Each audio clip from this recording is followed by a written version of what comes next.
Welcome everyone. Hello. How we all doing out there?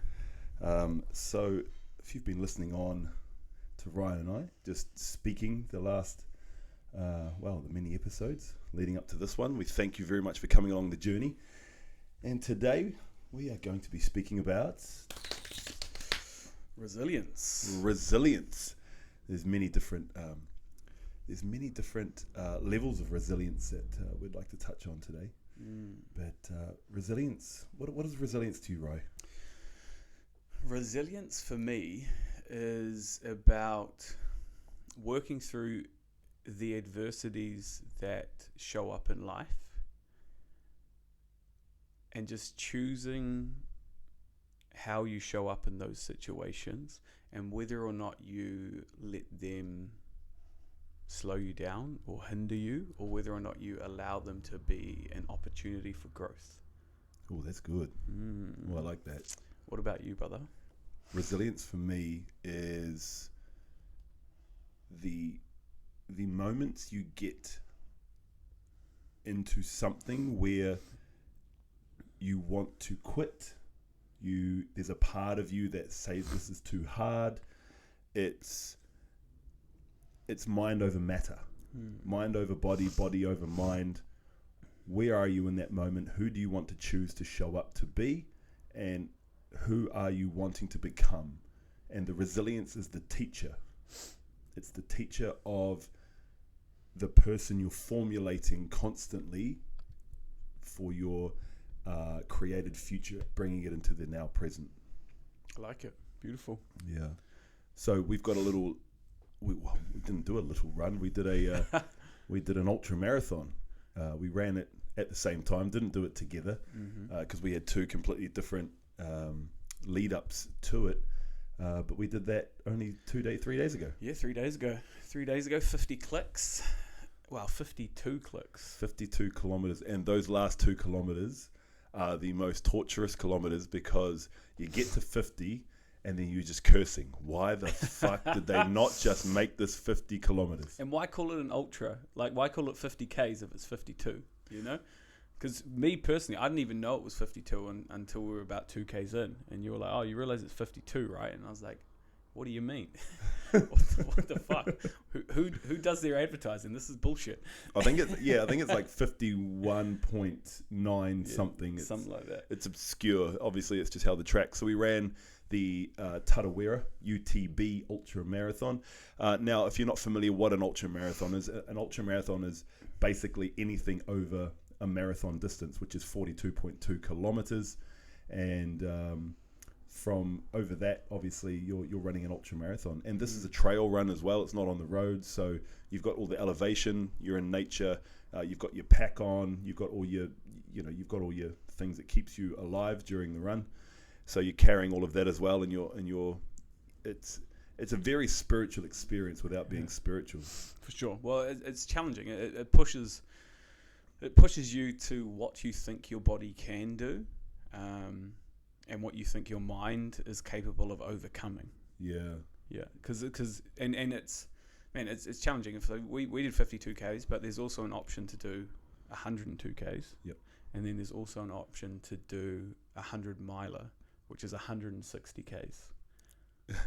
Which is, to me, after doing 50 Ks, I'm like, that's unfathomable. To consider doing 160 miles in one sitting. 160 Ks. 160 Ks, in one sitting.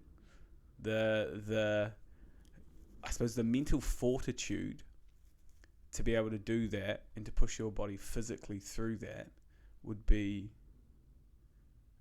50 Ks times 3. 50 Ks was hard enough. Yeah. Do you think that because we had created that end, or knew the end was 52, and so when you're leading up and you're getting closer to it, then you're starting to allow yourself to kind of, how do I best put this? Are you allowing yourself to know you're getting closer to what it is you've already created that you're getting to? So would it become easier if it's 100 and you're doing 50 and you go, right, I'm halfway and I'm going through? Yeah. Yeah, I think so. I think it's whatever goal you set your mind to, right? If you train properly and you're prepared for it and you set your mind to it, if you have the resilience to work through adversity, then it probably doesn't matter the distance because you're already set out to achieve something. Yeah. So what was your training? What was your build up like for the ultra? So for me, I took it pretty serious. I hired a running coach about 5 months ago. And he sort of led me through the process of training for an ultra. He hadn't actually run an ultra before, but he'd done multiple marathons, half marathons, like really, really good paces, really, really good times.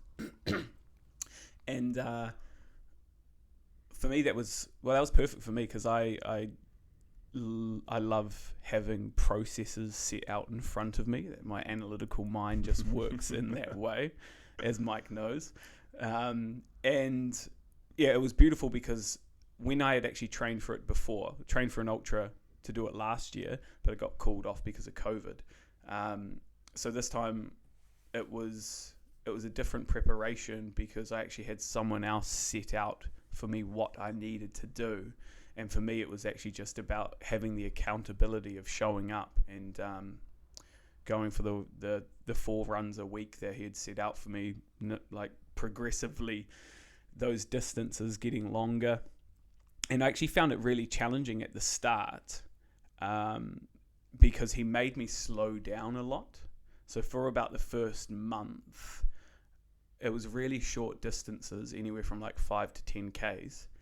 And over that first month, my heart rate I was essentially running to my heart rate, and my heart rate wasn't allowed to go over 145.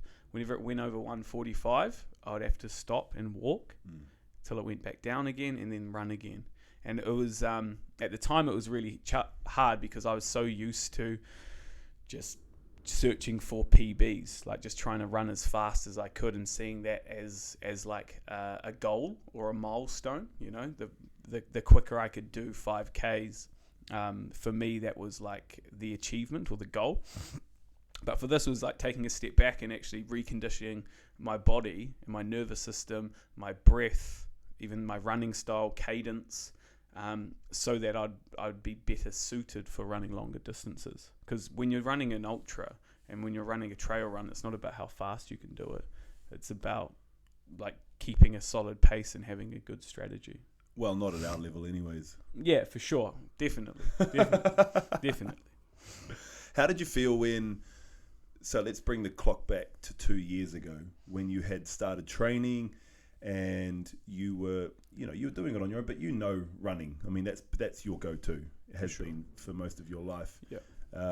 How did you feel when you had set the training up and then it got canned? I mean, it only got canned a week before. Yeah. What was your mental capacity and processes like during that? I was a little frustrated because obviously you'd put a lot of hours in, but I don't think I was prepared for it as well as I was this time. Yep.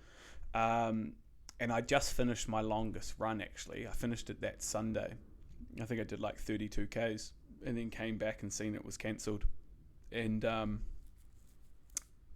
yeah, it was like disappointment because you put so much time and energy and effort into it. Because especially if you're training for one of these ultras like properly, like you've got to be putting in so many different, like you're putting in like at least 6 or 7 hours of running time a on week. Your feet, yeah. Shit, yeah. And you're just getting time on your feet and you're just pushing yourself and so it sort of felt like all that training had gone by the wayside. And I probably actually didn't run for maybe about 5 months after that, until I actually decided to sign back up and do it again. Yeah. Why do you reckon you stopped running for 5 months? I think I was just overrunning. Yeah. Because you do a lot. Even now, like I like running. I enjoy it. It's good for my mental health because it gives me an opportunity to like clear out without any other stimulus going in. Especially because I every now and then I will run with music or a podcast, but predominantly I do run with nothing. And it just gives you an opportunity to unpack and just move through things. Yep. Yeah. The resilience word it's ever there going through that ultra. Definitely. It So I was fortunate enough that it was my third one that I've done. So I've done Tarawera. This is my second time, and I did Taupo 50k as my first one a few years ago. So I knew what I was going into, and I had a completely different setup than you, and I didn't. It's interesting to reflect on it, and I'm kind of unpacking it like right now. I feel like because I had done two, I was like, yeah, I got this, and because I've been doing this program as well that we'll go into later on in the podcast. My body's in pretty tip-top shape, but it wasn't running trained. It wasn't trained for an ultra. So I was really curious to see how I would go. So yeah, I think I did 6.5k run about a week before. Yep. And then I probably did about that same distance probably about a month before. Mm-hmm. Although I was walking every day for 45 minutes, I was getting about 4.5k's in every day for about 3.5 months, and so I was getting. It's quite funny because I had gotten more time on my feet than I had ever done for any other ultra. However, wasn't running. Just wasn't running. Yeah. Well, let's go into the program that you have been doing, because I think it's probably fitting to go into it now. It's real fitting. So I've been on this program called 75 Hard. It was created by this guy Andy Frizella over in the States there. And obviously, if you've been following our podcast, you know the first few, definitely the second one that we spoke about. I was in the depth of a lot of dark night of the soul, moving through lots of different things, and really facing off this, commitment wound thing, and so it was like, okay, great. This kind of just appeared, and I thought this is a great ability for me to just commit to myself. I didn't share it publicly. This is the first time I've actually shared it publicly that I was doing it, because this was just for me, and it was really amazing doing that. And so in the 75 Hard program, you've got to do 2 training sessions a day. Each have to be a minimum of 45 minutes. One has to be outdoors. They can't be consecutively done after each other. You've got to stick to a performance diet that you create. It's not a given diet, and whatever you want to do. No alcohol, no cheat meals, and you've got to read 10 pages of a non-fiction book every day as well. So from day one, I stuck to that. Boom. And I was on. And the changes within my mind. So it's a mind-focused program. It's not a fitness program. It's not a fitness program. And this is the first time I've ever done something like this that hasn't been fitness-based with my background and things like that. And it's been an amazing shift to really watch myself in that. And the body fat's stripped off. My body's in the best shape it's ever been. I'm feeling the best I've ever been. So having that as my focus, I think it kind of allowed myself to take the stress and pressure of having to go for runs, because I've already had this task, and you can't do everything at once. And knowing that I'd already done a couple, so I'd kind of gone through it, knowing that if I start 50Ks, I know I'm going to finish it. Even if I walk it and it takes me 10 hours, who cares? I'll finish it, and there's the accomplishment there. But it's just staying in that process. So that 75 Hard program, you've seen me do it day in, day out, and it is just showing up in every other avenue of my life. And I'm really proud about what I've done. What's really interesting is we went to a festival, what would that be? Probably about a month ago now? Yeah, it would be probably 3 weeks. 3 weeks ago, we went to Kiwiburn, and I was in about day 55, 56. And when we got there, I packed all my food and everything like that, and then it was 5 days of camping and doing all the most wondrous things at this an adult playground. And once I got into it, it was really interesting to pull the concepts of what I'm doing and why I'm doing it. And so if you fail just one of the tasks on the day, you obviously have to start again. And and one of the extra ones on the daily task is take a progress photo of yourself as well. Not to constantly see your body shift, but just adding a menial task in that it's about, if you just miss the little things of life, then those are the big things that add up. So that's the concept of that particular task for the day.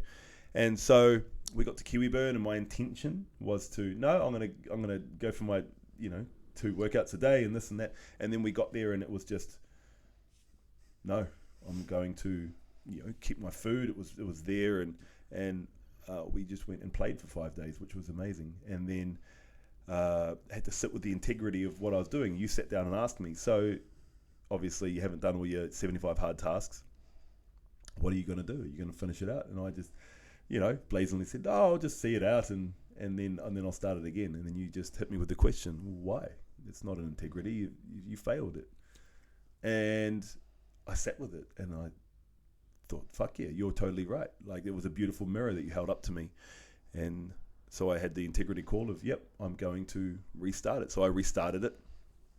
And then I was about another 2 weeks in or 3 weeks in, and then another a life choice situation came in, and I chose one route rather than doing the second training for the day. And I had to sit with that for another half day and go, okay, well, I've chosen this path, and I now have to hold myself in integrity to restart it. So resilience, pivot or persevere, hold yourself to the higher standards, and when no one else is looking. And that's what it was. It's really, and like that's probably the biggest thing, because I've listened to the podcast from Andy, the creator of it, and that's what he says, right? It's like cultivating discipline. Yes, that really is it. Cultivating discipline and showing up, and then acknowledging if you do get something wrong, because who actually knows? So it's only you, right? And you're only really cheating yourself. And it's like, and if that's the mentality that you want to be cultivating in your life, well, then it doesn't really matter if you start again, because like even the idea of calling it a failure probably takes away from how much change has actually been created. Yeah. Because have you really failed anything? No, there was 55 days of you working your ass off. Yep. The fact that you didn't get to 75 doesn't mean that you failed. It just means that the life you're trying to cultivate carries on anyway, but the marker post just starts at 1 again. Exactly. I mean, I missed one training session out of the whole lot. Like, it's so, you and I have sat and pulled this apart, like really psychologically and really intensely. Yeah. And it's a beautiful process. It's a beautiful process to have that, to know that I'm not doing it to get to the end of the 75 days. It's actually the process of being resilient. And what level are you going to hold yourself to? Mm-hmm. What level are you going to hold yourself to? Because that ultimately is life. And that's probably the difference with it being a fitness challenge, because most people, when they fail a fitness challenge, they just slip back into the old habit patterns of the past. They start back in eating shitty food, and that can be the negative aspect of it. I know we've talked about health and fitness multiple times before, but that can be a negative aspect of it, because people be like, well, I've failed. What's the point? Why would I carry on all these positive practices that I've created, these positive changes that I've made? I'll just slip back into who I was before. And if that does happen, then you've really missed the point. You have missed the point. So I'm very proud of what I've accomplished. I'm very proud of the process, and I'm very proud of my conscious decisions of doing it and choosing certain things because they showed up in my life. Because when you do things like this, the leveling up is so intense and it's so fast when you're truly committing to yourself to do the hard shit, to go through the hard things. But what that manifests in your life are the things you actually want. So when the things you actually want are being manifested from doing the hard shit, then are you going to turn down those things? But you were doing them for those things. For sure. So you've got to. It's really interesting. It's an interesting play, because then you've got to look at it as well. All right, cool. So you haven't achieved the 75 days twice in 2 attempts. So when you do start again, or if you do start again, are you going to allow yourself to just continually fall into that pattern of not completing it because there's an excuse now life happens, these other things have come up, so what's going to be your choice next time there is an option to either pursue something else that's popped up in your life, or follow through on the challenge that you've set yourself? And isn't it fucking amazing? Yeah, it's fucking amazing going into the depths of your own decision making of these things. And we we are constantly faced with these decisions, whether they be the tiniest little decisions of, am I going to get out of bed when my alarm goes off, or am I going to go 5 more minutes? For sure. Am I going to wake up and make my bed and go do my practices and get into the cold shower? Am I going to eat the food that I know is going to be beneficial for my body and lay me up? Or am I going to have a mouthgasm and just have that sweet thing in my mouth, knowing that I've cleansed my body and it's fucking feeling good? And do I want that little treat? I'm thoroughly enjoying it. I'm enjoying sitting with those decisions. I'm sitting with myself, and I'm just in this limbo right now of, do I start it again, and do I then go, okay, this is my next route, and go to that 75 and take what I've learned and then move through that, or do I go, what have I learned from this, and implement it into my life? And either way, it's your choice. Doing it with no judgment. And it's beautiful. I love it. And then you take it into things like going and doing an ultra marathon. So the first 30 kilometers, probably 35, I was good. I was dancing around. Me and a really dear sister of ours, Shanna, me and her did it together, because we both kind of had the same setup for it, and she'd done the Tarawera Ultra 2 years before as well, so she knew what she was going into, and she was just wanting to see what her body and her mind was doing, and she went deep into some stuff for about 30 kilometers, and so I was just leading the way as a good brother and friend would do, and allowed her to just move through what she needed to move through. And then it got to about kilometer 35, and then just before that nasty ass hill, and then my knees just started to break really quickly.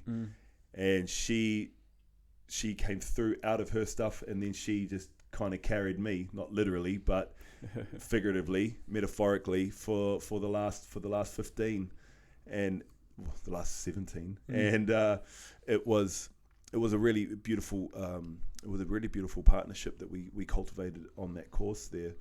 But it was talking about resilience. There were moments where, especially in that last 10Ks, where I couldn't even bend my leg, and I was just hurting, and I was just back into the breath, and I was like, okay, let's go, boom, boom, boom. And there was so many moments where I was like, I'm broken, but I'm fucking still going, and I'm going to finish this. There's no if, buts, or maybes. And it was that mind over the body. While the body was breaking down around me, the mind was just going, nah, like, man, you can just go to the medics there. And I didn't. And this is the point of what we're talking about today, is when you're going into the hard, when you consciously put yourself into the hard shit, whether it be the inner work, whether it be difficult conversations, whether it be a physical challenge, anything like that, they all are the same paradox within yourself of, what are you going to choose? Are you really that broken that you can't actually move? Or are you broken but you can still persevere? Is it just the story that your mind wants to tell you, that you can't do something, or something's too hard? Well, it's hard. And we both love putting ourselves into the hard shit, and that's why we are who we are. Definitely. But definitely, it's been a beautiful couple of days. I've definitely felt softer. I definitely feel like my energy, my physical energy has just started to replenish today, which is okay. And I've just given myself that time. And we had a cyclone the last couple of days, so it shut everything down. So it's been divine timing. Perfect. Just locked in at home, recovering, resting and recuperating. It has been great. It has been good. So, brother, tell us the time that you did it in, because it's it's an incredible time. Yeah, so I did my ultra in 6 hours and 45 minutes, and I'm pretty stoked with that. So proud of you, man. I sort of had a goal in my mind to try do it in under 6 hours, and I think now, knowing that I've done it, that was super ambitious. On the road you would have done it? Yeah, definitely. On the road I would have smashed that, but just the trails were different. And so mine was very similar to yours, 30Ks, 35 Ks, I've sort of found that probably about 32. About 32, I was having a look back at my watch the other day and like checking my times and splits and heart rates and everything like that and elevation. And it was about 32 Ks. I was feeling really, really good. Like I had a real good pace on. I was passing a lot of people. I don't think anyone passed me for those 32 Ks, and I was just boosting along, doing my thing to keep myself entertained throughout the run, because I was pretty much running by myself and just meeting people along the way. So every, I don't know, 10 or 15 meters, they have these little tags or these little tassels attached to trees. Yeah, little ribbons. Little ribbons. And so after I left these guys, after about 2 or 3 Ks, I started running, and then I was just running past one of these tags and I just tapped it, and I was like, man, I'm just going to hit every single one of these tags, because if I just carry on hitting every single one of these tags, I'm not just going to be running. At least there's something for me to watch out for on the track and sort of keep my mind and self entertained. So I kept doing that, 32 Ks all the way up, all the way walking every hill, everything like that. And actually one person had a conversation. They were following me for a little bit, and then I stopped at one of the stations, and he was like, why do you keep hitting all the tags? And I was like, wow, what the fuck else am I going to do? Like, I'm just here running, you know? Running is not that entertaining. You just got to put one foot in front of the other. And I was like, yeah, just told him it's just keeping my mind, fucking something else to do. And he was like, yeah, fair enough. And then 32 Ks, I just sort of felt my energy level starting to deplete. And then it's about another 4 Ks to the aid station. And at that point, a few people started to pass me. I was still doing good. I wasn't really feeling any pain. I was managing cramp reasonably well, like taking those salt tablets. Oh, they're lifesavers. Shit, yeah. If I didn't have those and you didn't give them to me before, I would have probably cramped up about 24, I reckon. Oh, brother, I would have just given you them, even if it was all I had, because I know you would have needed them. Going for it. And yeah, and I was managing it really well, managing energy levels really, really well, and then got to the aid station at 36, and I remember having a drink, and I was just standing there eating a banana, and then I just disappeared, and I was probably standing there just like looking just into the abyss for a couple of minutes, and then a lady like pops into my vision, and she's like, are you all good?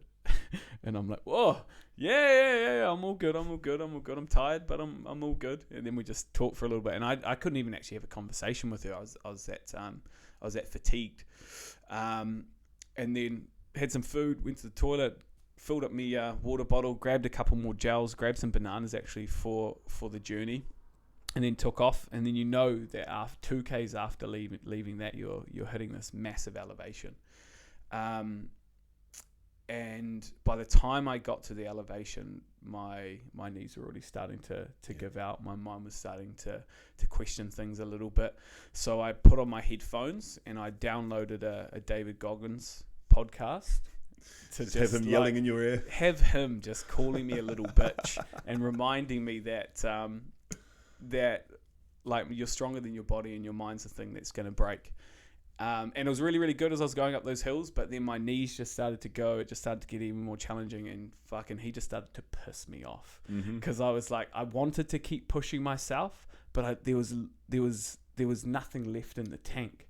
There was really nothing left in the tank. But I kept going, kept pushing through, and when you get to the top of the elevation, and then you've got about 250 stairs that you've got to make your way down before you get into the flats again. And these stairs aren't like a normal step. They're probably about like 1.5, because they're through trail, you're over rocks and things like that. And so it's heavy on the knees. So fucking heavy on the knees. You're doing this weird kind of side twist, step down thing. Yeah, because you can't really fully extend, and you're scared that if you do put your leg out, you're going to cramp up. So you're sort of like crabbing down these stairs, and everyone's doing it, you know. And then I got to just before the bottom of the stairs, and my fucking running coach was there.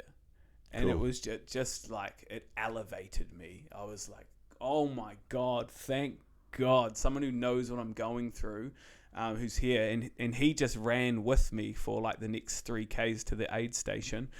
And then I gave him a few of my things, and he shot off to the finish line. And then it was just that last 7 Ks. And that last 7 Ks was just a shuffle. It was just a shuffle. It was just like one foot in front of the other, knowing that you're going to finish, because you have to. But then as you're going towards the end and the finish, you're actually seeing other people that have just collapsed. I think when I was running for that last 7Ks, I ran past about 7 people that were with medics, and they had like the blankets on and shit like that. Yeah. And I was like, I wanted to push myself to see if I could just get a few more minutes off the time, but that actually was like, what's the point? You know, there's no point in pushing yourself and potentially failing. Just keep this pace. Like, it's only your ego that's wants to cut off, you know, a few minutes. And then it was really good. There was me and this Australian lady, her name was Kim, and we just like did this last 7Ks together. Like, she'd drop behind and I'd like drop behind and run with her, and then like I'd drop behind and she'd keep me going. And it's awesome because that's actually like the culture of it. It is. It's like everyone's there not only for themselves and their run, but everyone else just wants other people to make it to the end as well. Yeah, if you've never experienced an ultra marathon, I highly recommend it. Definitely. Even if you just walk it. The community, the human that comes out in everyone is absolutely mind-boggling, because everyone's in the pain, everyone's in the suck, everyone's at the same level. It doesn't matter whether you're a CEO, it doesn't matter whether you are a garbage truck driver, it doesn't matter. It all dissolves because you are just a person who's going into some hard stuff to go and accomplish something amazing. And the amount of people that, when I was on those last 7Ks, that were like the 100Kers and the milers had to go out and then come back and do another lap. And they are just, you're nearly there, you're doing well. And they could just see the brokenness in your eyes because they've been there. They had to start there. And like most people will cheer you on. And then it forces you to come out of your hurt, out of your victim. Pity party. To pity party and go, oh, thank you. Go. And then you start cheering other people on. And it's such a beautiful experience of passing to a human connection and then bouncing that back to someone else. Yeah, it's like the utilization of the energy someone else is providing you simply through support. It is, and even the aid stations, they go large. There's people cheering you on. We had a lovely lady called Jody who's been to one of our breaths. If you're listening, Jody, we absolutely love you and thank you so much for your amazing energy. Those first few times when we saw you, it was epic, and it lights you up. It's like food. It's like food, but you have to go through the process of depleting yourself to understand that type of energy that builds you up, and it gets you through. You may not fully acknowledge it at the time, but inside it gets you going. It really does. It's energy. A smile fucking heals everything when your body just is breaking down, you know, because you see someone there and they're like woo woo woo, and you just crack a little smile on your face and you sort of forget about the pain that you're going through, even if it is just momentarily. It is. I actually had a bit of I actually took some cactus, some San Pedro before the race, and the first 30Ks, that was really aligned with me, and I was connecting with so many people. I was like, there were, you know, those the volunteers that were on the corners out in the bush. Some of them were in their 70s and 80s, old ladies just sitting out there. One of them, I ran up and I saw them and I picked a couple of flowers from the side. I gave them flowers, gave them both a kiss on the cheek, gave them a big hug. Beautiful. The next one, same thing, gave her a big hug. And it was so beautiful to be able to share moments like that in the race. This is so much more than just getting to the end. And it was lovely being able to do it for the third time and just be there. I didn't give a shit about the time. I couldn't give a fuck. I was there to stay in process, to breathe. I was there to be conscious. I was there to see what my baseline level of hurt was and just to see where my mind went. And I came out better. Did you go any dark places? Not really dark places. Yeah. Nah, it was just physical pain. Yeah. That was really it. I never at any moment did I like doubt myself or question it or go to like any dark places. It was just physical pain. Yeah. Like that was pretty much it. And I knew that I was able to overcome it. So not really dark places. Nah, I was pretty, the mind was conditioned enough to, even if there was moments of it, I just talked myself out of it. Cause like, what's your option, you know?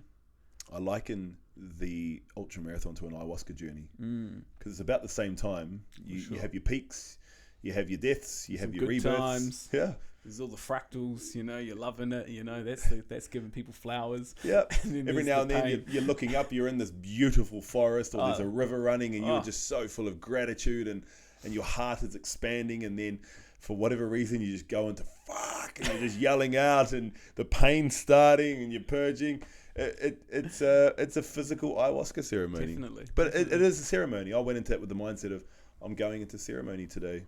I'm going to go and do some learning. I'm going to do some purging, and I'm going to do some gratitude and heart opening. And it was just like that. So again, if you're listening to this and you thought, geez, I can't do that, well, then you can't. But if you say, I'm going to give something a go, there are 70, 75, 80-year-old people who just they shuffle along, but they don't stop. Yeah. And some of them, they'll pass you. There's a 70-year-old guy who did 100 Ks.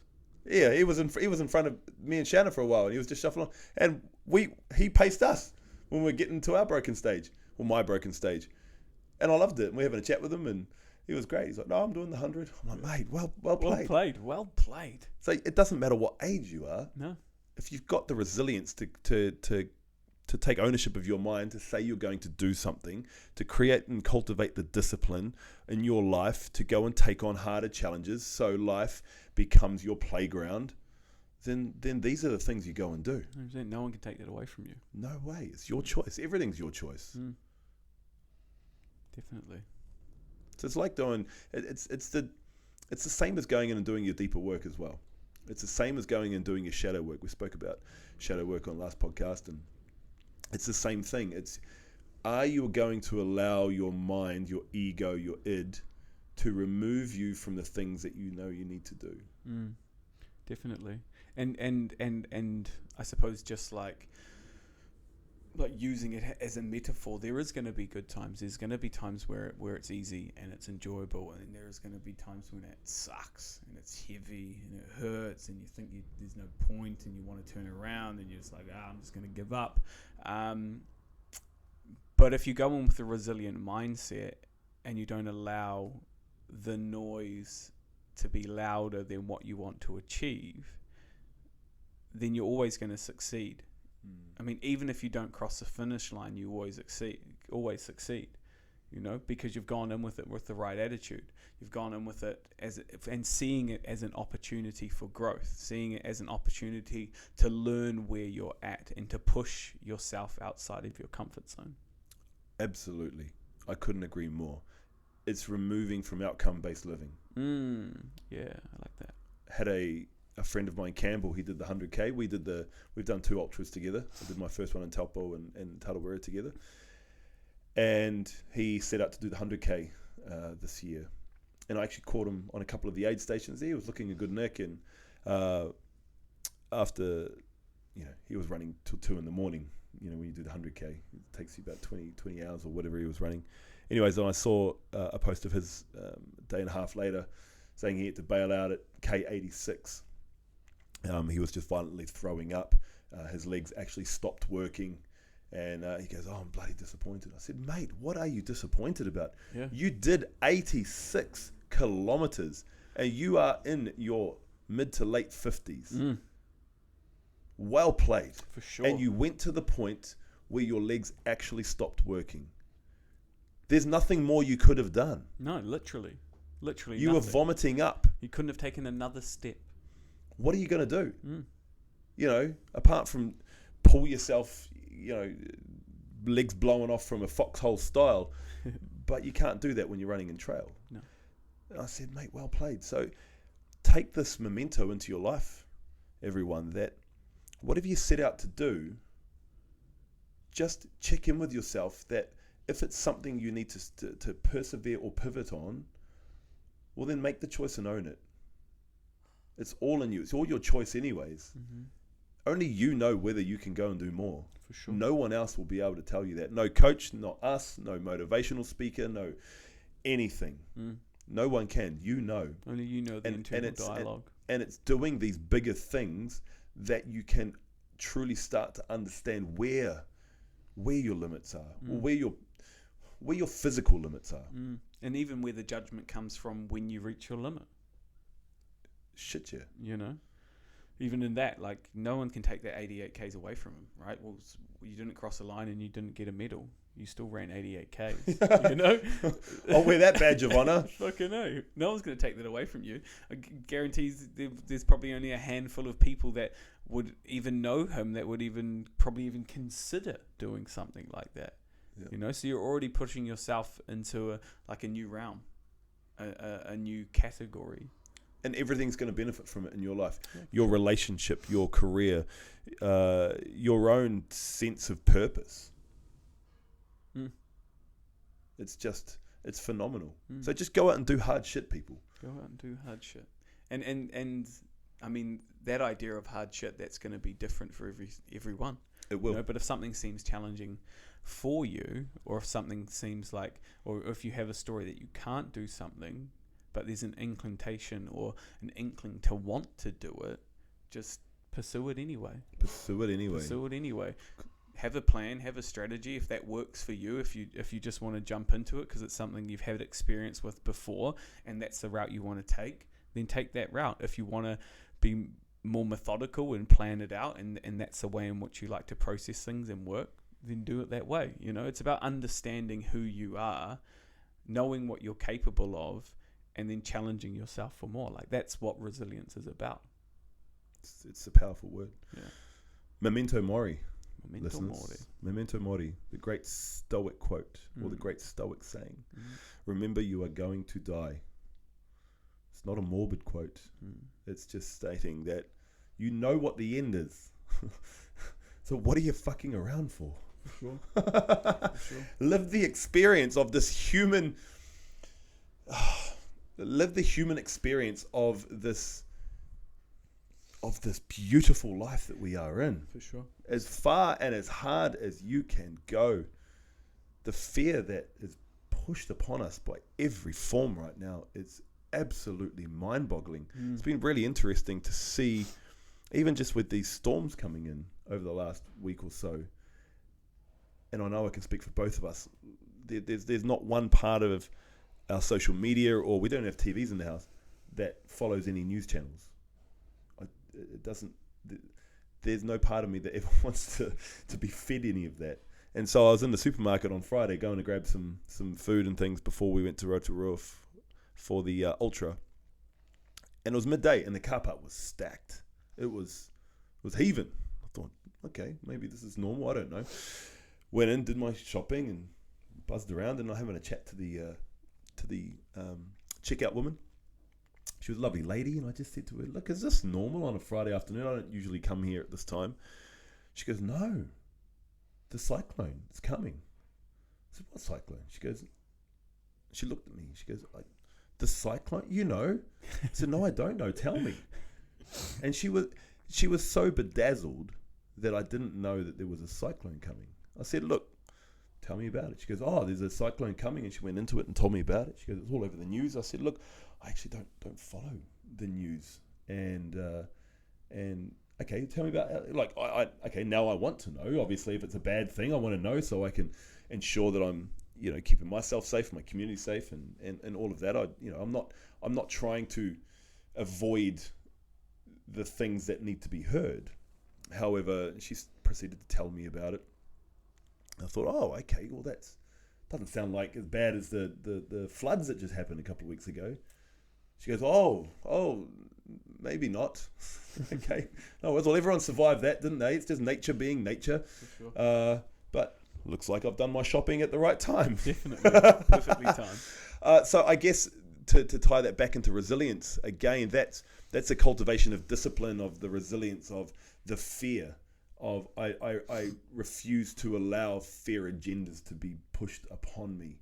And we went through all of that COVID times and all that sort of things as well, and I think lots of people got lessons in that. So these are great ways for you to be able to banish that fear, because it's the fear inside of you that will stop you or ultimately pull you up from going to the extremities and the distances on anything that you personally can actually do, cultivating and finding and seeking your own power.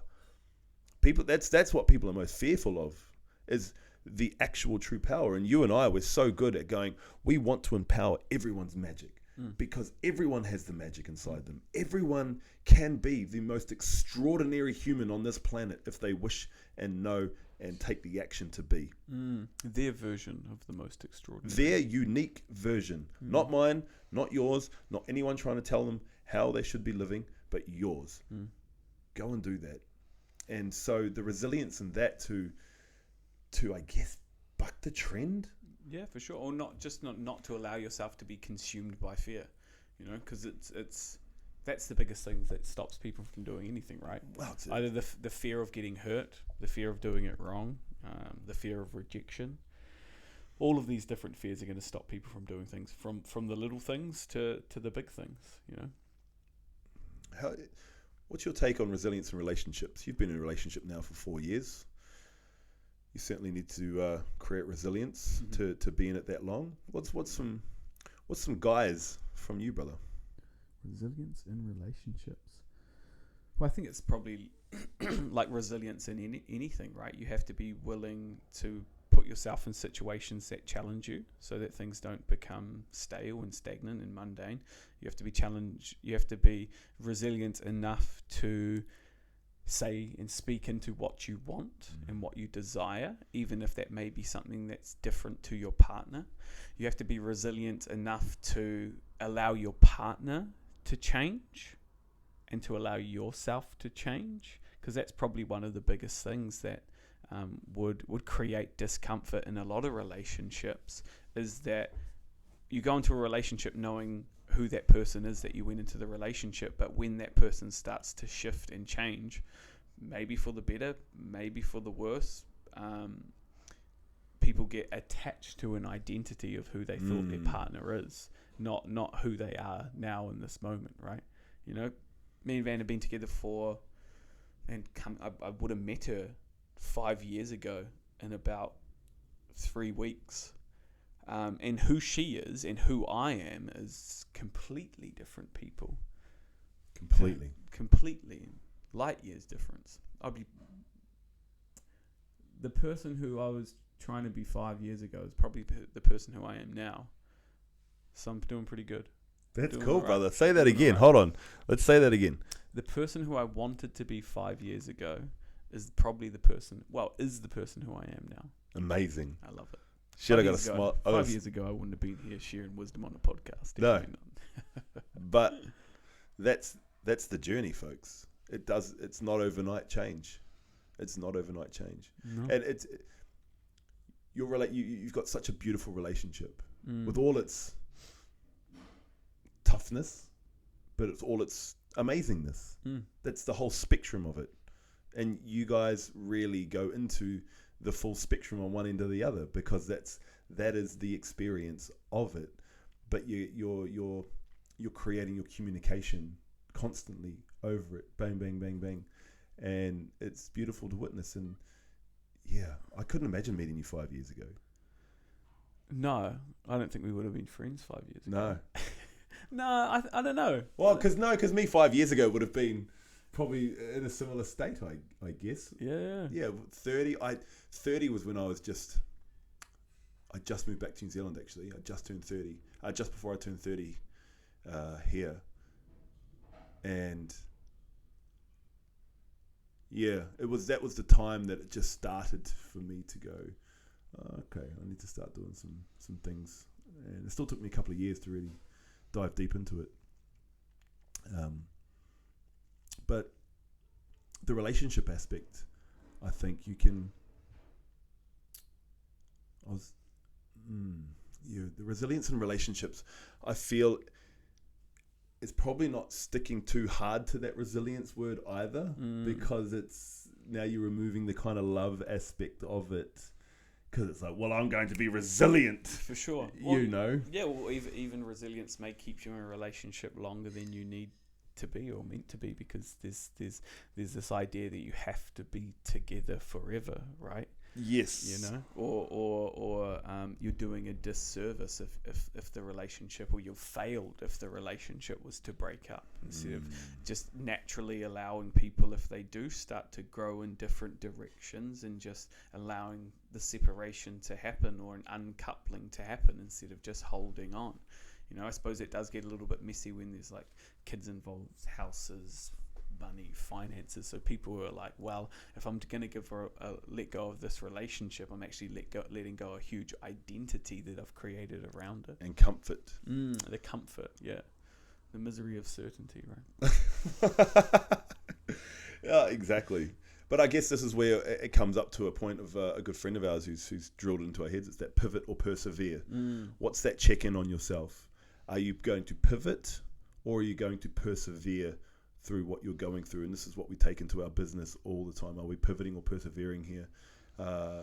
We've done a lot of persevering, a lot of persevering, for sure, and a few pivots.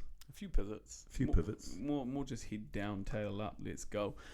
Yeah. But there hasn't actually been any moments where we've really had to well, there's been minor shifts, but not major shifts yet. Not major shifts that have needed to happen. We'll wait and see what happens when we get that product out there. When it comes. Have we actually shared about the story of our products, right? I don't think we have. Nah, I don't think so. But by the time this podcast comes out, I think the products will be. They will be out. Rock and roll. Go check the link down below because my God, they're delicious. Oh, they're good. So Rai Guy and I had. So this is going to fall really nicely into what we're talking about today. Perfectly. So over the last. Well, it's going to be 18 months, 2 years now. We've been in the process of getting our supplements curated, created in the lab and back and forth and all of that business and all of that money and time and all of that. And we finally got to a point where, okay, we're getting our supplements. Yep, they've been flowing in. The ingredients are flowing in. They've gone through customs. They're at our manufacturers. Okay, they are sitting there. All they need to do is mix them all together and get them packaged. All right, we're going to set a launch date, 26th of Feb. Boom, there we go. And get an email 3 weeks before saying, hi, Mike and Ryan. Got some bad news. Have a look at the photos below. Our warehouse got flooded with about a meter of water and all your product is gone. See you later. And we were actually at Kiwi Burn while this happened, so we still didn't hear it. We didn't find out till we got home on the Monday morning, and actually heard about the news of all the flooding because we were obviously down there with no internet, reception, reception, anything like that, and come back to all these messages on our phone. Are you okay? What's going on? Blah blah blah. And we were like, oh shit, something pretty serious has happened. And it was. There was a lot of places got flooded. And our manufacturing company just happened to be one of them. Yep. So it's not only us that was affected, it was all the other businesses that they work for as well. And that was probably one of those moments where it could have been a pivot or a persevere. We looked at it and we're like, okay, what do we do? Do we look for another manufacturing company? Do we just continue with these guys because they have been extremely accommodating to us? They've made everything happen to us. They've been so open and vocal about everything that's going on. They've guided us through the process. So we were like, nah, let's just persevere with these guys, get them to reorder the products. It's going to be a 6-week delay, unfortunately. Yep. And sort of back them to be able to find another company that's going to do the mixing and packaging for us. Yes. Yeah. I remember that conversation that morning. We got the email. We were both at work. You said, hey, have you seen the email? I looked on. Oh, okay. Rang you up straight away. And it was one of those moments of, you and I know each other really well. We are brothers, business partners, totally love each other. And it was one of those real moments of, I see the level that we are at, because it was a beautiful, open, calm conversation where there was no reaction. We just thought, okay, this has happened in front of us. What do we do? You spoke your end, I spoke mine. We're both aligned on it. And we just said, no, we persevere. And we persevere with it. We could have fallen victim. We could have got mad, upset, blame. I'm going to say that there was a little bit of mad, upset, and blame. But I allowed myself to move through those. And it didn't become me. It was just a little moment, and that's the healthy part of knowing yourself and knowing your emotions and letting them move through, not repressing them, because that's all their spectrum. Because it was.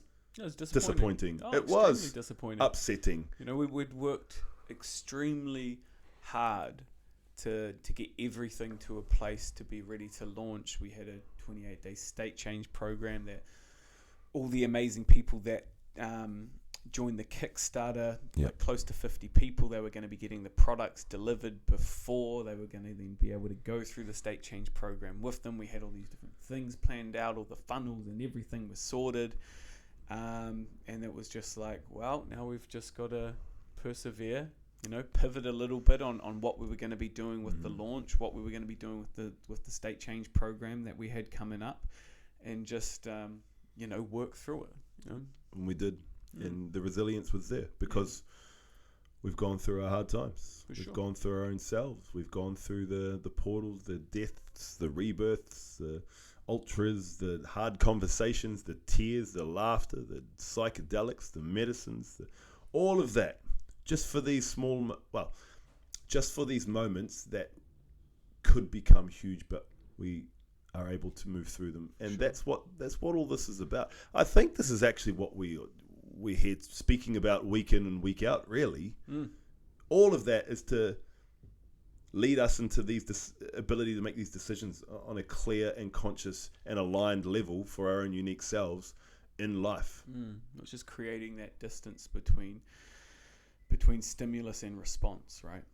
You know, something happens. Do you react to it in the moment, or do you allow yourself to take a time to pause? Your nervous system isn't so wound up that it just has to fall into reactivity, where you can actually look at things objectively. Be like, okay, this has happened. It was out of our control. It's out of the manufacturer's control. God, you know, he had to just rain down upon us and cleanse a bit of the land. But merely it happened, you know, and so we just got to move through it, change things, you know, send out emails to all the people that had signed up and just let them know of what was going on. And then we move on. And ultimately, it's just given us more time to make things better. It does. Well, it did. It has. Yeah, it has. It really has. I spoke about the flood being physical and metaphorical. And that's life as well. I know Jordan Peterson talks about the flood story and the Noah story, and how on a psychological level we have floods in our life all the time. All the time. What are you going to do? Are you going to drown? Or are you going to build yourself a boat, or have a boat ready for you to be able to float, for you to be able to go, okay, great, this is the life that I'm creating. So it was a physical flood, but it was a metaphorical flood for us as well, in our life and in our business. Definitely.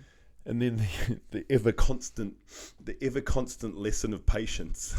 Oh my God, we'll get these products to you guys very soon. No, by the time this podcast comes out, products will be ready. So go down to the link, check them out. Focus Sleep, the sleep blend, it hits different. The Focus blend, taking that as an alternative to coffee in the morning. My God, does it make you feel just switched on, you know, into a peak state of mental performance just within 20 minutes. Oh yeah, beautiful combination. That'll kick you some resilience in your ass. Oh yeah, I'm looking to see how it would actually, how it will actually enhance physical performance when you're going into athletic endeavors. I'm looking forward to seeing how that would do, you know, a little bit of focus halfway through an ultra to see how that can tap into the body's energy systems a little differently. Is this Ryan Bennett possibly planting a seed for another ultra after he said, am I going to do it on his social media yesterday? Probably not. Well, I'll get someone else. Okay. All right. Yeah, we'll have a group of beta athletes by that point. We will. We'll enter a whole team. They'll all be beta eyes. We'll sponsor that. Hey, if you're an ultra marathon runner or want to do it, you want to come and join the beta team. Even if you just want to give an ultra a crack for the first time, come along. Yes. Yeah, I think it's a great opening. Do you know I just had a download for a podcast potential? We could take some sleep and then do a podcast and see what happens in our deeply softened state of sleepiness. Drop into gamma and see what wisdom drops through. No, they are beautiful, but they're going to be worth the wait. You know, we've got our bottles sitting across the room. They're there. Boxes are coming.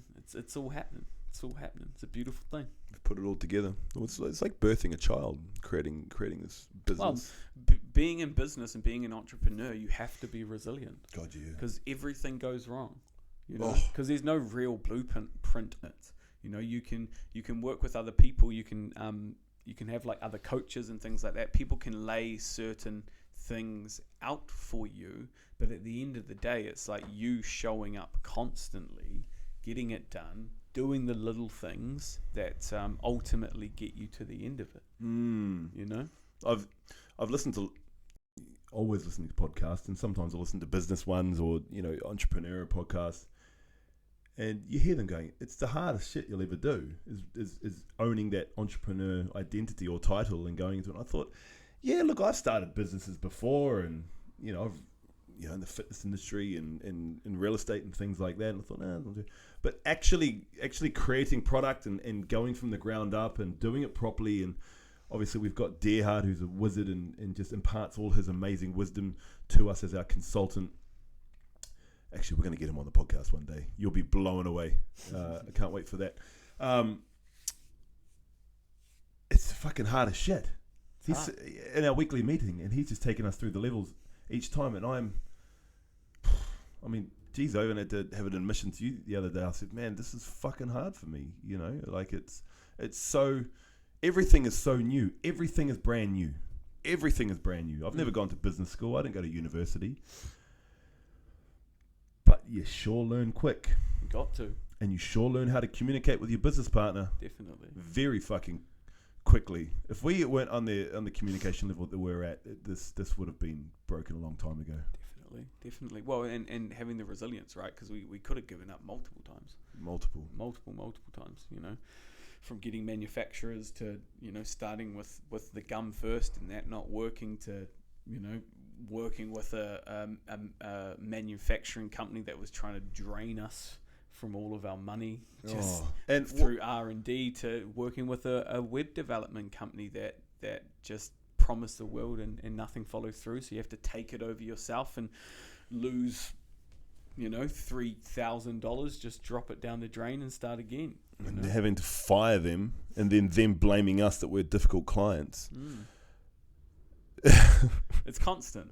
It's constant. But I really enjoyed that conversation. Like as soon as we made the decision going, hey, look, are we happy for this to happen? And obviously got some advice from our consultant.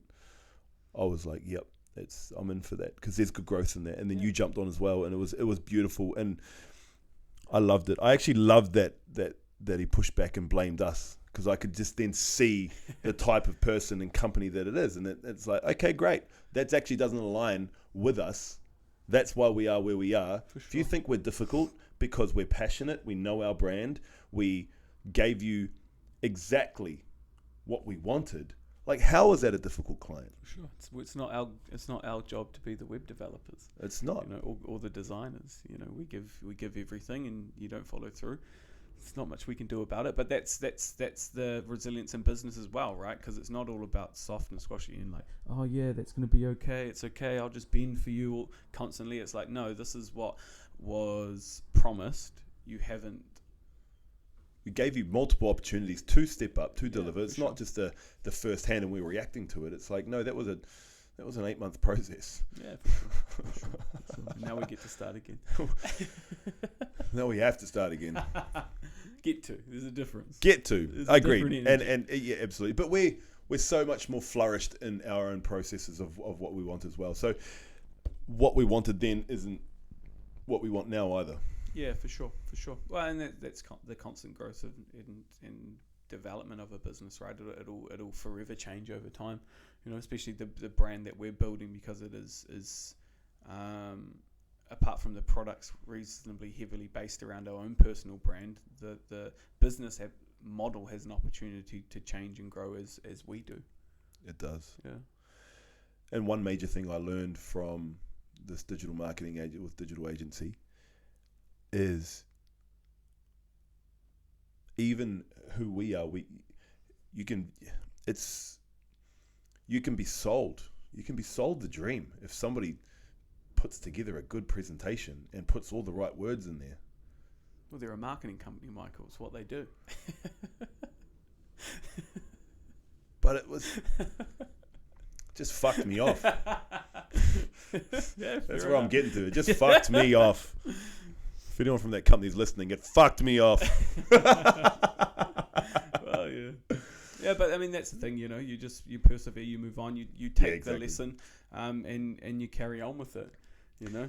Now we've just got a little bit more work that we need to do before the products actually launch, so we have a platform to be able to sell them. But by the time this podcast gets out, the product will be ready. Yep. So go down to the link below and click. Click. And try it. It's a beautiful thing. Not only do you get the products, you actually get access to the 28-day stagehand program as well, which is fire. Oh, And it's good. It's just the culmination of all the practices that Mike and I add into our life, from a naturopathic perspective, from a breathwork perspective, from a shadow work perspective, from the physical aspects, sleep, everything. It's a beautiful program. It's very beautiful. And it's free. And it's free, you know. Jump on board. Beautiful. All right, lovely listeners. We're just so grateful that you're listening. We see the numbers coming through, and we see you listening, and we see all of the responses and all of the feedback, and we just love you. We just love you. Forever grateful. Forever grateful. We are. So, well, until next week. It's easy enough for now to say stay dry, but who knows? Who knows? It's nature being nature. Nature being nature. All right, people. Have a beautiful week. Have a beautiful moment. We love you. Take a breath. See you.